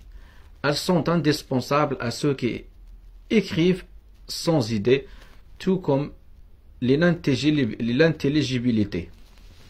Vous êtes prêt à m'accorder qu'il faut décrire votre livre aussi clairement et aussi simplement que le sujet et votre propre pensée l'autorisent. Mais vous n'êtes pas sans avoir remarqué que les sciences sociales affectionnent la boursouflure et les mots compliqués. On croit imiter la physique sans se rendre compte que cette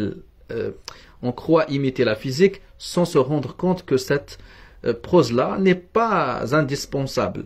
On dit que l'écriture traverse une crise où les sociologues sont amplement compromis. Est-ce à dire qu'on agite des problèmes, des concepts et des méthodes particulièrement subtiles ou profonds? Sinon, pourquoi utiliser ce que Malcolm Cowley appelle si bien le sock speak, le jargon sociologique? Votre travail, en a-t-il absolument besoin? C'est oui. N'y a-t-il rien à faire? C'est non. Sinon, si oui, n'y a-t-il rien à faire? C'est non. Comment l'éviter? Ce manque d'intelligibilité n'a rien à voir avec la complexité du sujet, ni avec la profondeur de la pensée. C'est simplement une question de statut universitaire.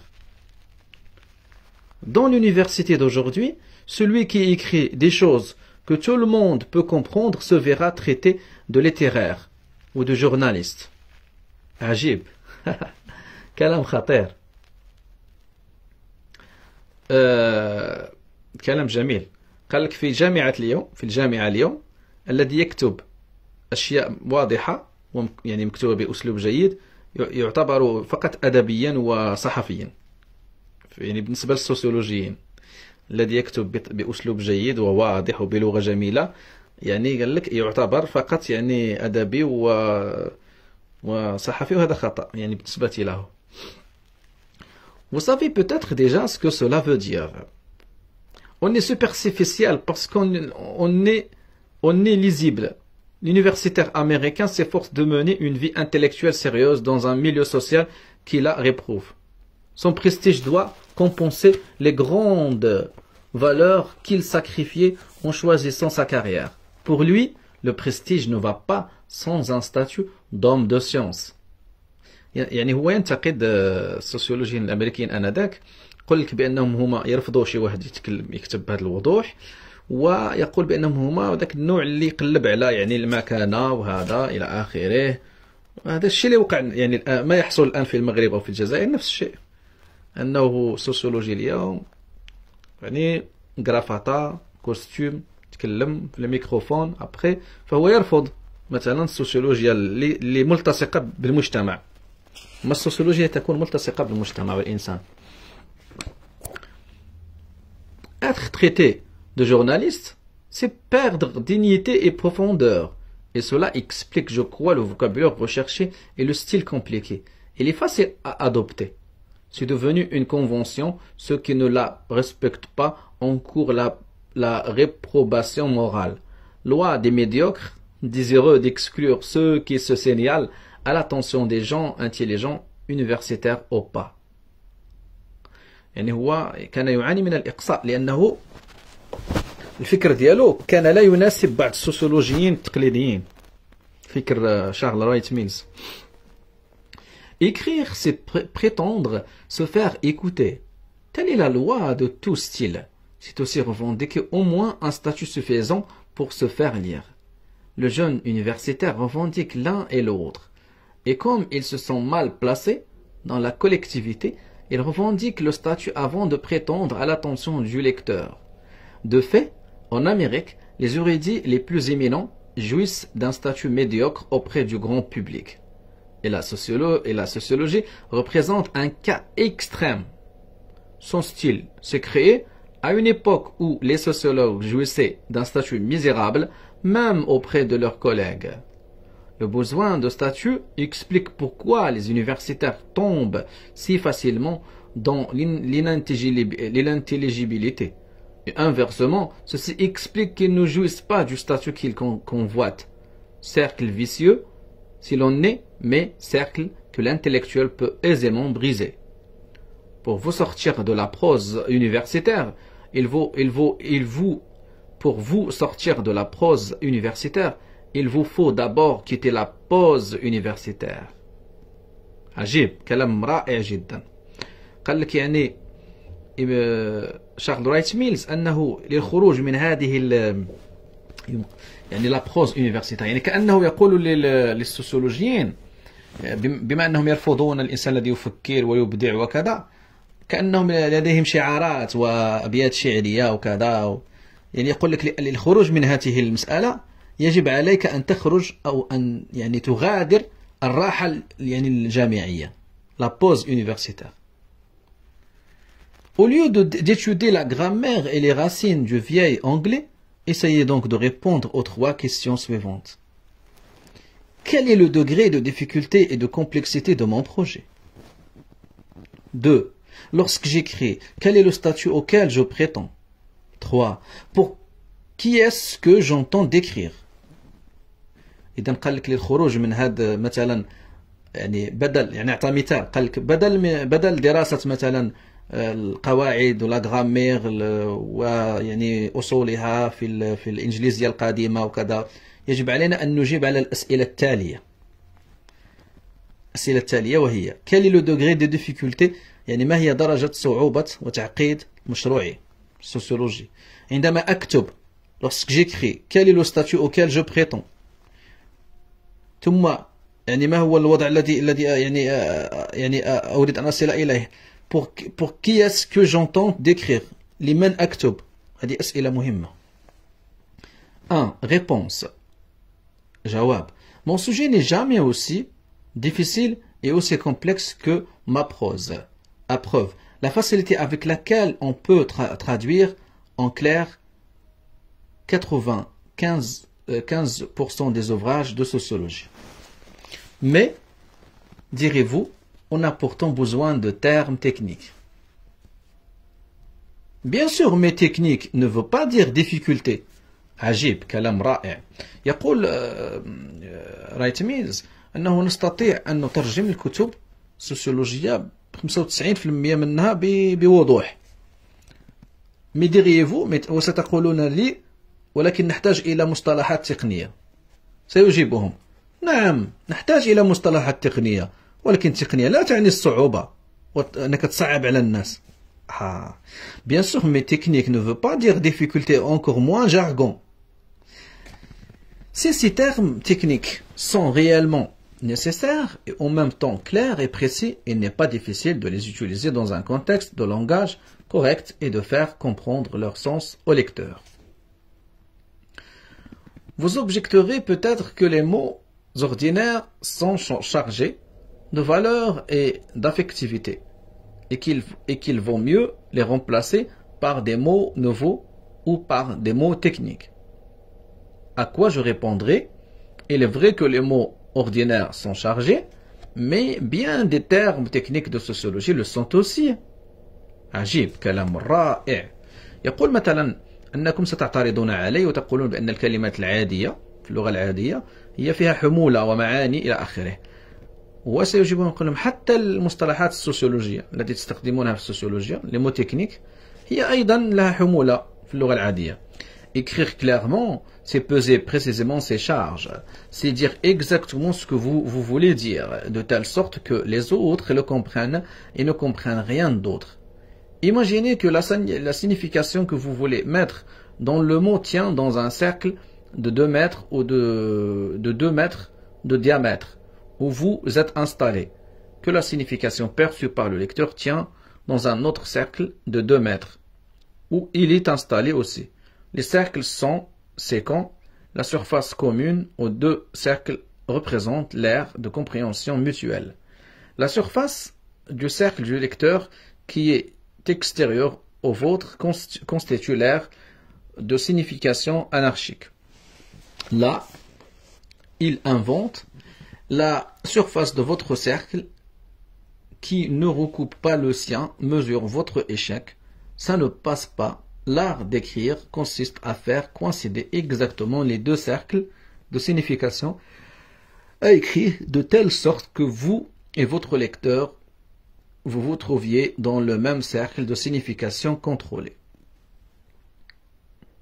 يعني هنا رايت ميلز يعطي مثال حول الترجمة. يقول أنه يمكن أن نترجم، والبعض يقول لك يجب أن تكون لدينا مصطلحات تقنية وكذا، ويقول أن المصطلحات التقنية هي أيضا لها حمولة ومعاني أخرى.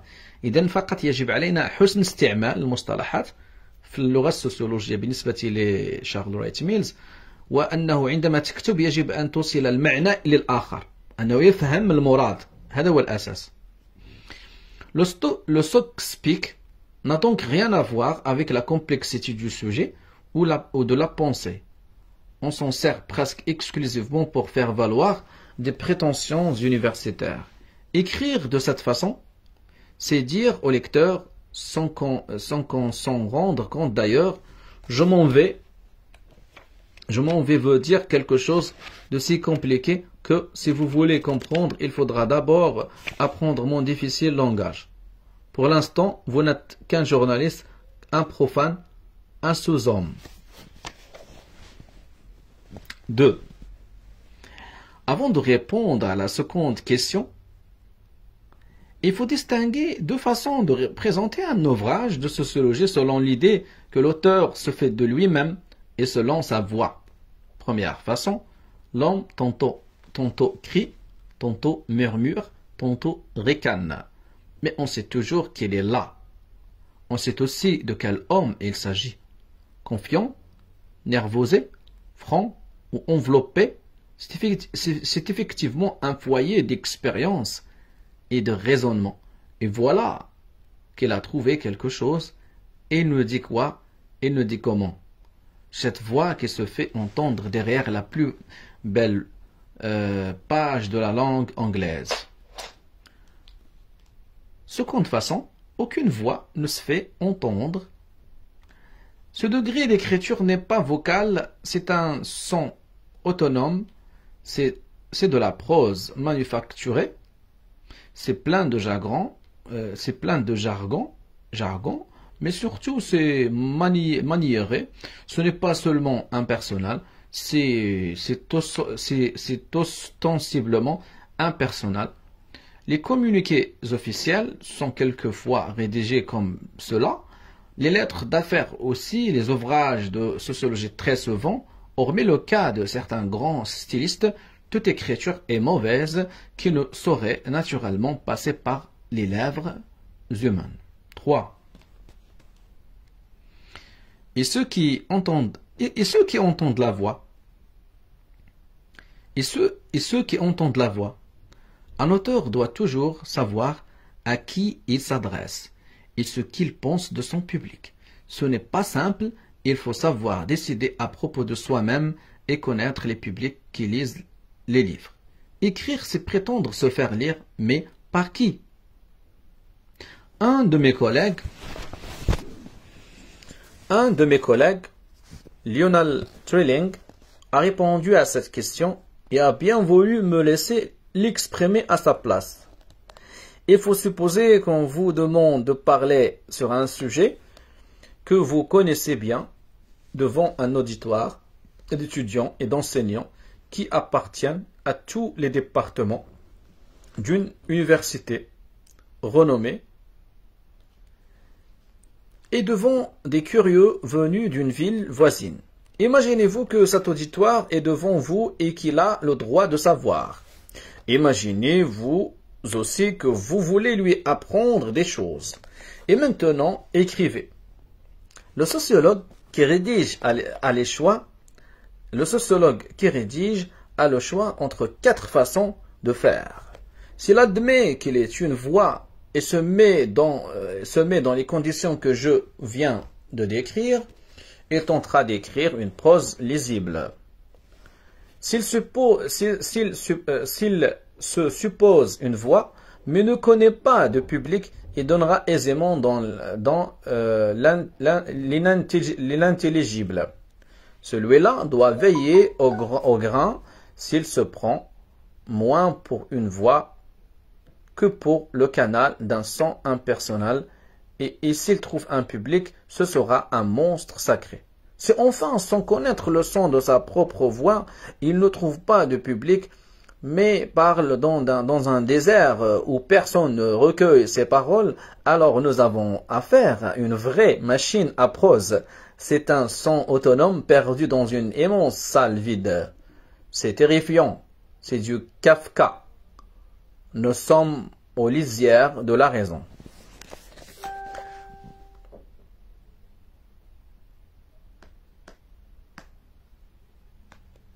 La frontière entre le verbiage et la profondeur est souvent délicate, voire périlleuse.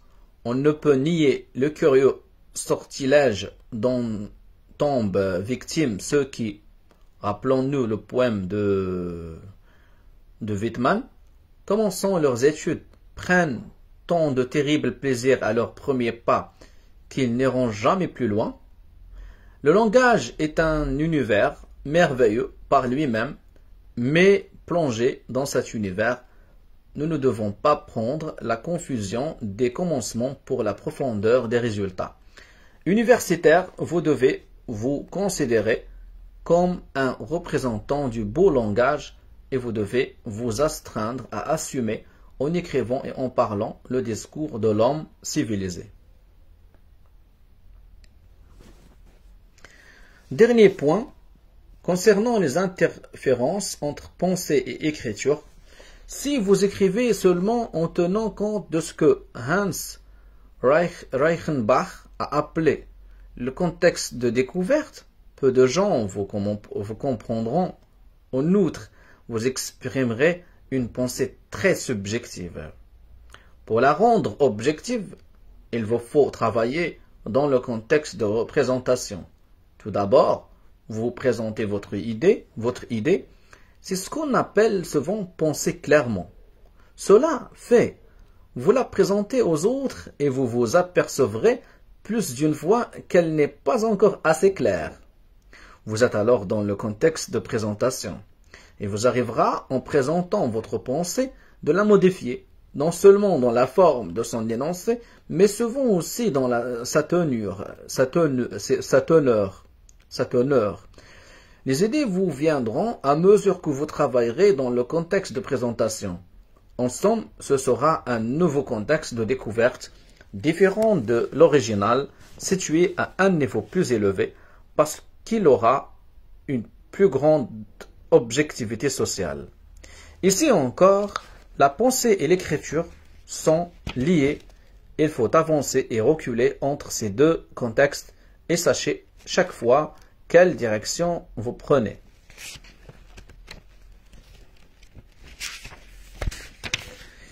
Il me reste 3 pages pour finir le livre, l'ouvrage, la lecture de l'ouvrage.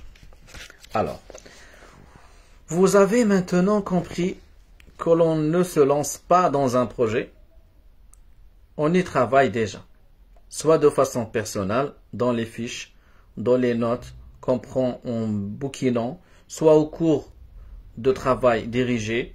En vivant et en travaillant de la sorte, vous aurez toujours de nombreux sujets que vous voudrez pousser plus loin. Après vous êtes décidé pour une maison route quelconque, vous ferez flèche de tout bois pour votre sujet ou votre thème, vos fiches, vos lectures en bibliothèque, vos conversations, vos types d'hommes. Vous essayez de bâtir un microcosme où entre toutes les grandes clés de votre travail, de les mettre en place systématiquement, de réajuster sans cesse cette ossature autour des développements de chaque élément. Vivre dans cet univers fabriqué suffit pour connaître ce dont on a besoin, idées, faits, idées, chiffres, idées. Ainsi, vous découvrirez et vous décrirez, établissant des types pour mettre en ordre ce que vous avez trouvé, concentrant et organisant les expériences en nommant les items. Cette recherche de l'ordre vous mettra sur la piste des modèles et des lignes de force, des relations à la fois typiques et causales. Vous chercherez le sens de ce que vous trouverez, vous chercherez ce qui peut passer pour le signe visible de l'invisible. Vous ferez l'inventaire de tout ce qui a trait à ce que vous cherchez à comprendre, vous le réduirez à l'essentiel. Ensuite, soigneusement, systématiquement, vous enchaînerez ces items pour constituer une sorte de modèle de travail. Puis vous mettrez ce modèle en relation avec ce que vous essayez d'expliquer. C'est quelquefois simple, quelquefois impossible, mais toujours parmi les détails, vous chercherez des repères qui vous indiquent où sont le grand Coran, les formes et les tendances sous-jacentes du registre social au milieu du XXe siècle. Car en définitive, c'est cela, l'humaine diversité, qui fait le sujet de votre livre. La pensée est un combat pour l'ordre et en même temps pour l'étendue. Il ne faut pas s'arrêter de penser trop tôt, car vous n'apprendriez pas tout ce que vous devriez apprendre. Il ne faut pas non plus continuer indéfiniment, car vous risqueriez d'éclater. C'est ce dilemme, je crois, qui fait de la réflexion, pour autant qu'elle donne quelque chose, l'entreprise la plus passionnée dont l'être humain soit capable. Je résumerai tout ce qui précède sous forme de préceptes et de mise en garde. 1. Soyez un bon ouvrier. Évitez les procédures trop rigides. Cherchez surtout à développer et à exploiter l'imagination sociologique. Évitez le fétichisme de la méthode et de la technique. Travaillez à la réhabilitation de l'artisan intellectuel, dans toute sa simplicité. Soyez-en un vous-même. Que chaque homme fasse sa méthodologie pour son propre compte. Que chacun fasse sa propre théorie. Que la théorie et la méthode se pratiquent comme un véritable métier. Défendez le primat de l'intellectuel isolé. Luttez contre la domination des équipes de techniciens de recherche. Abordez pour votre propre compte les problèmes de l'homme et de la société. 2. Évitez les opérations byzantines, qui consistent à associer, à dissocier les concepts. Évitez le maniérisme du verbiage. Astreignez les autres à la simplicité de l'énoncé limpide. Ne recourez aux termes compliqués que si vous croyez fermement par leur emploi élargir le registre de votre sensibilité, la précision de vos références, la profondeur de votre raisonnement. Évitez de chercher dans l'obscurité un moyen de couper court au jugement sur la société et de couper court au jugement de vos lecteurs. 3. Élaborez toutes les constructions ultra-historiques que réclame votre travail. Fouillez également dans les petits détails infrahistoriques. Faites de la théorie formelle et construisez des modèles de votre mieux. Examinez par le détail les petits faits et les rapports,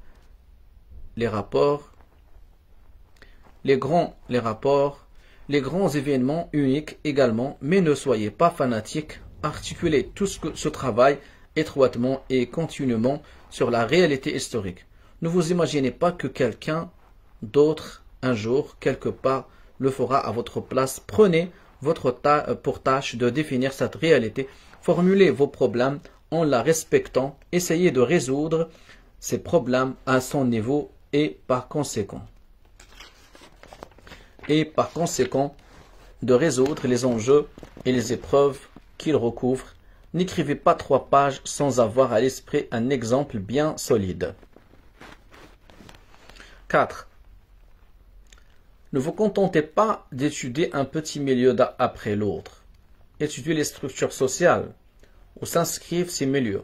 En fonction de ces études à grands points, choisissez les milieux que vous voulez étudier en détail et étudiez-les de manière à comprendre les interférences entre milieux et structures. Procédez de la même manière avec le temps. Soyez plus qu'un journaliste et même qu'un bon journaliste. Sachez que le journalisme peut être une belle chose, mais sachez que votre métier est encore plus beau. Aussi, ne relatez pas vos menus recherches, ne les figez pas en tranches instantanées, ne les limitez pas à des durées trop brèves. Prenez pour échelle temporelle le fil de l'histoire humaine et situez-y les semaines, les années, les siècles que vous examinez. 5. Comprenez bien que votre but est de saisir sur le mode comparatif les structures sociales qui se font jour et qui existent aujourd'hui dans le monde. Comprenez que pour accomplir cette tâche, il faut faire fi de la spécialisation arbitraire en honneur dans les départements universitaires. Diversifiez votre spécialisation selon le sujet abordé et surtout selon le problème. En formulant et en tentant de résoudre les problèmes, n'hésitez pas à chercher à exploiter sans cesse et avec imagination les perspectives et les matériaux, les idées et les méthodes de toutes les études de Bonalois sur l'homme et sur la société. Ce sont vos études, elles font partie de ce dont vous faites partie. Ne vous les laissez pas ravir par ceux qui les noyeraient sous un jargon et des prétentions d'experts. 6. Sachez toujours quelle image de l'homme, la notion générique de sa nature humaine, votre travail sous-entend. Et aussi quelle image vous faites de l'histoire. Vous faites de l'histoire. Comment vous concevez que l'histoire se fait? En somme, précisez et révisez sans cesse vos idées sur les problèmes de l'histoire, sur les problèmes de la biographie, sur les problèmes de la structure sociale où interfèrent biographie et histoire. Ayez à l'esprit la diversité des individus et les modes de transformation de la grande histoire. 7. Sachez que vous êtes l'héritier et le continuateur de la tradition classique.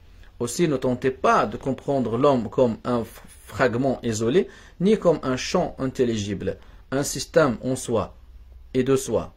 Efforcez-vous de comprendre les hommes et les femmes en tant qu'agents historiques et sociaux, de comprendre comment la diversité des hommes et des femmes est choisie et formée par la diversité des sociétés humaines. Avant d'achever quoi que ce soit, orientez-vous, fût-ce indirectement, vers la tâche cruciale qui doit être la vôtre, comprendre la structure et la tendance, la tournure et les significations de votre époque, ce monde superbe et terrible de la société humaine dans la seconde moitié du XXe siècle. 8. Ne laissez pas les enjeux collectifs déterminer vos problèmes d'après leur formulation officielle, ni les épreuves personnelles d'après le mode sur lequel elles sont vécues. Surtout, ne sacrifiez pas votre autonomie politique et morale en acceptant au nom de quelqu'un d'autre l'empiricité illibérale de l'éthos bureaucratique ou l'empiricité libérale de la diaspora morale. Sachez que bien des épreuves individuelles ne peuvent se résoudre sur le plan même des épreuves, mais doivent être abordées selon des enjeux collectifs et selon des problèmes de l'historiogenèse. Sachez que la dimension humaine des enjeux collectifs ne doit apparaître qu'en les articulant sur les épreuves personnelles et les problèmes de la vie intellectuelle. Sachez que les problèmes de la sociologie, s'ils sont formulés comme s'il convient, doivent recouvrir à la fois les épreuves et les enjeux, l'histoire et la biographie, et le registre de leurs interférences. Dans ce registre se font la vie de l'individu et la création des sociétés, et c'est dans ce registre que l'imagination sociologique a une chance de distinguer parmi toutes les autres la qualité de l'existence humaine de notre temps. Voilà. نهاية الكتاب ولله الحمد. كتاب رائع جدا، ربما سأقرأه مرة أخرى. رائع. السلام عليكم.